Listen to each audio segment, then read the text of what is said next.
Welcome to my YouTube channel. आज के lecture हम डिस्कस करेंगे heredity and evolution.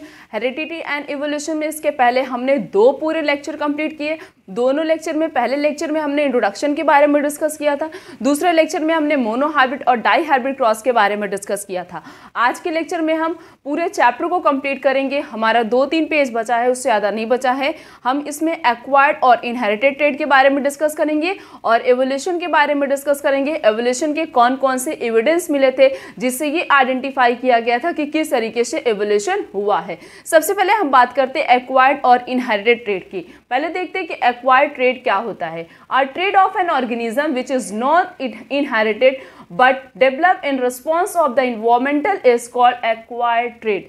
Acquired trade का मतलब होता है ऐसा ट्रेड या ऐसा कैरेक्टर जो इनहेरिट नहीं होता है। इनहेरिट का मतलब होता है पेरेंट से उनकी ऑफस्प्रिंग में ट्रांसफर नहीं होता है। उस टाइप के कैरेक्टर को या उस टाइप के ट्रेड को क्या बोलते हैं? Acquired trade. एग्जाम्पल जैसे The acquired trait of an organism cannot pass to their future generation. Future generations means आने वाली जनरेशन में ये कैरेक्टर कभी भी पास ऑफ नहीं होगा। अब कैरेक्टर पास क्यों नहीं होगा? जब तक उसके जीन में या डीएनए में, डीएनए किसके लिए रिस्पॉन्सिबल होता है? डीएनए जेनेटिक इन्फॉर्मेशन को स्टोर करके रखता है। तो जब तक जो है उसके डीएनए में कोई चेंजेस नहीं क्रिएट होंगे तब तक कैरेक्टर जो है पेरेंट्स उनकी प्रोजेनी में कभी भी ट्रांसफ़र नहीं होगा। जैसे हम लोग बोलते हैं कि ये बीमारी कैसी है, ये बीमारी पीढ़ी दर चलती आ रही, मीन्स जनरेशन टू जनरेशन चलती आ रही है। मीन्स ये जो जनरेशन टू जनरेशन डिजीज आ रही है तो इसका मतलब उसके डीएनए में कोई चेंजेस होगा, उसके रिप्रोडक्टिव स्ट्रक्चर में कोई चेंजेस, रिप्रोडक्टिव ऑर्गन में कोई चेंजेस होगा, तभी ये कैरेक्टर, ये ट्रेड जो है एक जनरेशन से दूसरे से तीसरे से चौथे बढ़ती जा रही, मतलब ट्रांसफर होती जा रही। वैसे कुछ डिजीज होती हैं जो कैसी होती हैं? जेनेटिक होती हैं। मीन्स जो है ये क्या होगी, ये पीढ़ी दर क्या होगी? बढ़ती जाएगी, ट्रांसफर होती जाएगी, कभी ख़त्म नहीं होगी। बट एक्वायर्ड ट्रेड में क्या होता है, इसमें ये कैरेक्टर जो है पेरेंट्स उनकी प्रोजेनी में कभी भी ट्रांसफ़र नहीं होता। क्यों नहीं होता? क्योंकि उसका रिप्रोडक्टिव सेल से कोई रिलेशनशिप नहीं है, उसका डीएनए से कोई रिलेशन नहीं, उसका जीन से कोई रिलेशन नहीं है। इसी वजह से ये कैरेक्टर जो है पेरेंट्स उनकी प्रोजेनी में ट्रांसफ़र नहीं होता। एग्जाम्पल लेके समझते हैं, सिंपल एग्जाम्पल लेते हैं। कोई माइस है, उसने पहले बेबी को बर्थ दे दिया, तो जो बेबी बना उनके सबके पास टेल थी, जितने बेबी उसने प्रोड्यूस किए सबके पास टेल थी। फिर हमने क्या किया, उस माइस की सर्जरी करके उस माइस की टेल को कट कर दिया, सर्जरी की माइस की टेल को कट कर दिया। अब जब माइस ने और प्रोजेनी को प्रोड्यूस किया, क्या उसके पास टेल नहीं होगी? उसके पास टेल प्रेजेंट होगी। क्यों प्रेजेंट होगी? इसलिए प्रेजेंट होगी क्योंकि उसके जेनेटिक में कोई प्रॉब्लम नहीं थी, उसके रिप्रोडक्टिव सेल में कोई प्रॉब्लम नहीं थी। इसी वजह से क्या होगा, उसकी जो नई प्रोजेनी बनेगी उसके पास टेल प्रेजेंट होगा। अब ऐसे समझो, तो ये क्या हो रहा है, ये पहले से कोई प्रॉब्लम नहीं थी, बाद में हमने सर्जरी की, रिमूव कर दिया, तो उससे कोई दिक्कत तो है नहीं क्योंकि उसके रिप्रोडक्टिव सेल से कोई रिलेशन ही नहीं है। उसके बर्थ के बाद हमने उसकी सर्जरी की, कुछ भी किया। अब जैसे कोई माइस है, उसकी हमने जो है ईयर को कट कर दिया, जो उसकी नई प्रोजेनी प्रोड्यूस होगी उसके पास तो ईयर प्रेजेंट होगा, क्योंकि उसका रिप्रोडक्टिव सेल से उसका कोई रिलेशन नहीं है, उसका डीएनए से कोई रिलेशन नहीं है। इसी वजह से जब तक डीएनए या उसके रिप्रोडक्टिव सेल में कोई चेंजेस क्रिएट नहीं होगा तब तक कैरेक्टर जो है पेरेंट्स उनकी प्रोजेनी में ट्रांसफर नहीं होगा। तो एक्वायर्ड के ट्रेड में क्या होता है, एक्वायर्ड ट्रेड में कैरेक्टर प्रोजेनी से जो है मीन्स ऑफ उससे पेरेंट्स से उनकी ऑफस्प्रिंग में ट्रांसफर नहीं होते। उसके बाद हम देखते हैं कि ये इनहेरिटेड ट्रेड क्या होता है। Then next is inherited trait. Inherited trait क्या होता है? The trait of an organism which is caused by a change in its gene or DNA.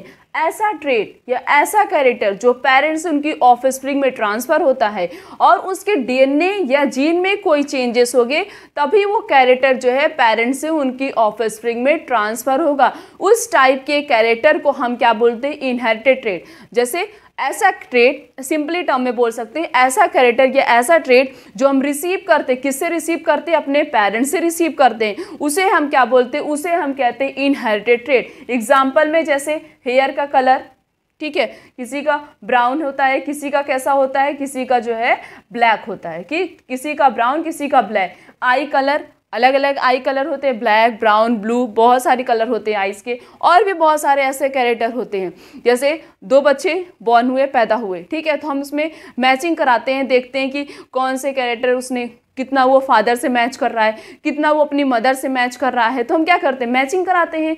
तो यही हम कैरेक्टर जो रिसीव करते हैं अपने पेरेंट्स से, उस टाइप के कैरेक्टर को हम कहते हैं इनहेरिटेड ट्रेट या इनहेरिट कैरेक्टर। बट जो कैरेक्टर पेरेंट्स उनकी ऑफस्प्रिंग में कभी भी ट्रांसफर नहीं होते हैं, उस टाइप के हम कैरेक्टर को बोलते हैं एक्वायर्ड कैरेक्टर या एक्वायर्ड ट्रेट। तो इनहेरिटेड ट्रेट क्या होता है, ऐसा कैरेक्टर जो ट्रांसफर होता है पेरेंट्स उनकी ऑफस्प्रिंग में, बट एक्वायर्ड ट्रेट कभी भी ट्रांसफर नहीं होता। नेक्स्ट हम बात करते हैं इवोल्यूशन की। The next is evolution. It is a sequence of gradual change which take place in the primitive organism over million of years in which new species are produced. हम evolution को simple term में समझते हैं। evolution का मतलब होता है changes। अब चेंजेस होना, चाहे वो इन्वायरमेंट में चेंजेस होना, चाहे वो हमारी बॉडी में चेंजेस होना, या फिर जो है किसी प्रिमिटिव मीन्स पुराने किसी ऑर्गेनिज्म में चेंजेस होना, जिससे जो है किसी नई स्पीसीज का फॉर्मेशन होता है, इन सब को हम क्या बोलते हैं, इन सब को हम एक ही टर्म से जानते हैं, दैट इज इवोल्यूशन। तो इवोल्यूशन का डेफिनेशन क्या होती है, इवोल्यूशन का मतलब होता है ग्रेजुअल चेंज होना। किस में होना, किसी पुराने ऑर्गेनिज्म में होना, जिससे जो है मतलब कोई बहुत पुराना, बहुत साल पहले कोई ऑर्गेनिज्म हो, उसमें कोई नया चेंज क्रिएट हो, जिससे जो है नई स्पीसीज का फॉर्मेशन हो। सबसे बेस्ट एग्जांपल हम ले सकते हैं डायनासोर। डायनासोर को किसी ने नहीं देखा है, सब ये बोलते हैं कि डायनासोर क्लाइमेटिक चेंजेस की वजह से जो है उसकी डेथ हो गई थी, बट उसको किसी ने नहीं देखा। सिंपल उसका फॉसिल मिला था, उसके स्ट्रक्चर को बना दिया गया, बस, देखा किसी ने नहीं। लोग बोलते हैं ये जो हमारे घरों में छिपकलियां घूमती हैं, लोग ये बोलते हैं, साइंटिस्ट का कहना ये है कि डायनासोर का इवोल्यूशन किस में हो गया, रेप्टाइल्स में हो गया, लिजार्ड में हो गया, और भी बहुत सारे रेप्टाइल्स होते हैं, उनका चेंजेस जो है अलग अलग ऑर्गेनिज्म में हुआ है। हम हायर क्लासेस में और डिटेल में पढ़ेंगे कौन सा ऑर्गेनिज्म किस में चेंज हुआ, इवोल्यूशन कैसे हुआ। ऐसे बोलते हैं हमारे एंसेस्टर कौन होते हैं, मंकी है हमारे एंसेस्टर। ह्यूमन बीइंग के एंसेस्टर कौन है, मंकी होते हैं। अभी भी सबके पास टेल है, बस वो अपेंडिक्स के फॉर्म में प्रेजेंट होता है।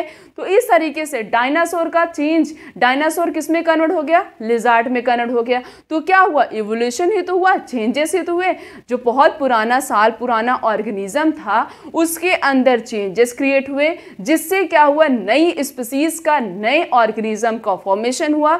This term is known as evolution, इसी को इवोल्यूशन बोलते हैं। एविडेंस फॉर इवोल्यूशन, कौन कौन से एविडेंस मिले थे, कौन कौन से एविडेंस का मतलब सबूत हो गया, कौन कौन सा सबूत मिला था जिससे ये आइडेंटिफाई किया गया था कि इवोल्यूशन कैसे हुआ था। Some of the important source which provide evidence for evolution, कुछ ऐसे सोर्स हैं जो प्रोवाइड करते हैं evidence for evolution, means evolution किस तरीके से हुआ था इसके बारे में बताते हैं। जैसे सबसे पहला है होमोलॉगस ऑर्गेनिज्म, कुछ ऑर्गेनिज्म होते हैं जिनका स्ट्रक्चर मैच करता है। Then next is analogous organism, कुछ ऑर्गेनिज्म होते हैं, कुछ ऑर्गन ऐसे होते हैं जिनका फंक्शन आपस में मैच करता है। कुछ ऑर्गेनिज्म ऐसे होते हैं, कुछ का क्या मिला था, फॉसिल मिला था, जिससे उनके स्ट्रक्चर को क्या किया गया था, आइडेंटिफाई किया गया था। तो तीन एविडेंस है इवोल्यूशन के, कौन कौन से, homologous organ, analogous organ and fossil. सबसे पहले बात करते हैं कि हम होमोलॉगस ऑर्गन क्या होता है। एवोल्यूशन का सबसे पहला एविडेंस कौन सा है, होमोलॉगस ऑर्गन। होमो का मतलब क्या होता है, सेम। होमो का क्या मतलब होता है, same.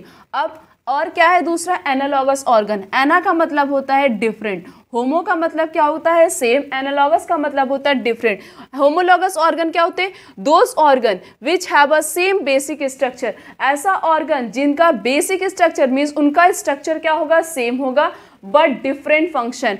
Structure is same and different function. तो जब एविडेंस खोजे जा रहे थे इवोल्यूशन के लिए, तो ये देखा गया था कि कुछ ऑर्गेनिज्म ऐसे थे जिनका स्ट्रक्चर सेम था बट फंक्शन उनका क्या था, डिफरेंट था। उन्हें क्या बोला गया, उन्हें बोला गया homologous organ. Example is 4 limb of man and lizard, frog and bird. इनका स्ट्रक्चर, सबका स्ट्रक्चर सेम होता है, बट ये सब अपने 4 लिम्ब से अलग अलग फंक्शन परफॉर्म करते हैं। तो ये देखा गया था कुछ ऑर्गेनिज्म ऐसे थे जिनका स्ट्रक्चर तो सेम था, their basic structure will be same but their function will be different. उनका स्ट्रक्चर तो सेम था बट उनका फंक्शन क्या था, डिफरेंट था। तो एक एविडेंस और मिल गया था इवोल्यूशन के लिए।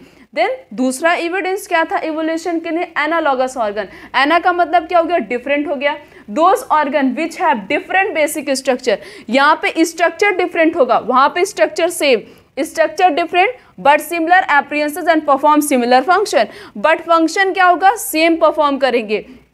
तो जब एविडेंस खोजे जा रहे थे तो ये देखा गया कुछ ऑर्गेनिज्म ऐसे थे जिनका स्ट्रक्चर डिफरेंट था but they perform a same function. Structure is different and function is same. Example is wing of insect and bird. जो इंसेक्ट और बर्ड की जो पंख होती है, विंग्स होते हैं, उनका स्ट्रक्चर तो डिफरेंट होता बट दोनों का काम क्या है, दोनों का काम है उड़ना।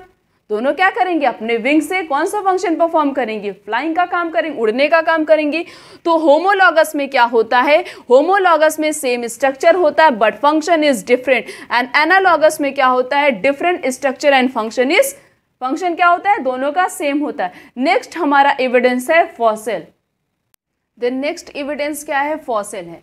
The remain of dead animals और plant that live in the remote past are known as fossil. Fossil का मतलब होता है जो सालों साल तक जमीन के अंदर प्लांट हो चाहे वो ऑर्गेनिज्म हो, वो प्रेजेंट हो, पाए जाते हो। फिर उनको हम क्या करें, उनको हम आइडेंटिफाई करें, फिर उनके स्ट्रक्चर को आइडेंटिफाई करें कि ये जो फॉसिल इनका स्ट्रक्चर कैसे बनेगा।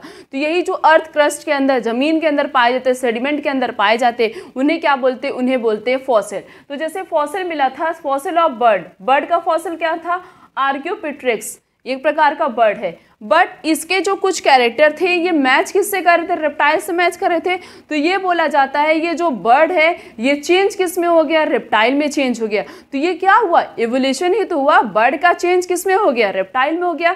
दिस कॉज एवोल्यूशन, एवोल्यूशन की वजह से ऐसा हुआ। अब उसके बाद कुछ एमिनॉइड्स मिले थे, ट्रायोबाइट मिले थे और डायनासोर किस में चेंज हो गया, डायनासोर भी रेप्टाइल में चेंज हो गया, लिजार्ड में चेंज हो गया डायनासोर। बट जो है ऐसे बहुत सारे फॉसिल मिले थे, प्लांट का भी मिला था, एनिमल का भी मिला था, जिनके स्ट्रक्चर को कभी किसी ने नहीं देखा है बट उनके फॉसिल के अकॉर्डिंग, फॉसिल के बेस पे उनके स्ट्रक्चर को क्या किया गया था, आइडेंटिफाई किया गया था। क्योंकि किसी को जो है उनका फॉसिल मिला था, सबको फॉसिल ही मिला था, किसी को प्रॉपर एनिमल तो मिला ही नहीं था। बहुत सारे ऐसे एनिमल हैं जिनको किसी ने देखा नहीं है बट उनके फॉसिल से उनके स्ट्रक्चर को आइडेंटिफाई कर दिया गया। और ऐसे अभी बहुत सारे फॉसिल हैं जो सेडिमेंट के अंदर, जमीन के अंदर पड़े हैं, जिनकी डिस्कवरी नहीं हुई है। तो इस तरीके से 3 एविडेंस के बेस पे क्या किया गया था, एवोल्यूशन को आइडेंटिफाई किया गया था। कौन कौन सा, homologous organ, analogous organ and next is fossil.